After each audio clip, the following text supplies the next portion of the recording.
Well, hi, this is Ken with Village Green, giving you your latest landscape update.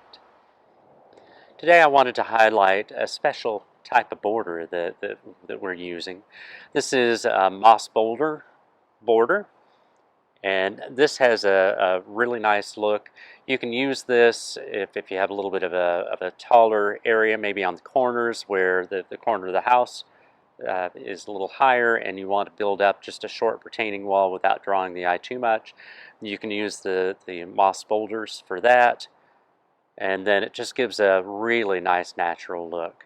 So I wanted to highlight this part of this landscape that this is just one other option for you as a border.